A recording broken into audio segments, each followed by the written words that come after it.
But ఒకే ఒకసారి కలిశాను. బహుశా నాకు 5వ క్లాసో 6వ క్లాసో. నేను పురంధేశ్ గారి అబ్బాయి స్కేటింగ్ క్లాసెస్ చేసేవాళ్ళం. రోడ్ నెంబర్ 12 బంజారా హిల్స్లో. బహుశా మార్నింగ్ 5:30, 6 o'clockకి మా స్కేటింగ్ క్లాసెస్ ఫినిష్ అయిపోయిన తర్వాత అబ్బాయి రితేష్ చెప్పాడు, ఒకసారి మా తాత ఇంటికి వెళ్దామా అని. అప్పట్లో ఆయన బహుశా సీఎం అనుకుంటా. నేను అన్నాను, నాకు అసలు అంత 5th, 6th క్లాస్లో అసలు సీఎంకి సెక్యూరిటీ ఉంటుంది, అది వెళ్ళగలవా లేదా అని కూడా చెప్పే అవగాహన లేదు నాకు.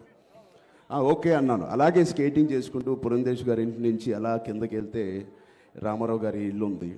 అప్పుడు బహుశా 6:10 అయి ఉంటుంది. ఆ పాటికి ఇంక ఇంటికి వెళ్ళిపోవాలి, ఆయన కలిసేసి వెళ్ళిపోదు అంటే మార్నింగ్ మీరు అందరూ విన్నట్టే ఎప్పుడో 3:30కో ఎప్పుడో లెగిసి ఆయన ఎక్సర్సైజ్ అన్నీ ఫినిష్ చేసుకుని స్నానం చేసి అప్పుడే బ్రేక్ఫాస్ట్ కూర్చున్నారు.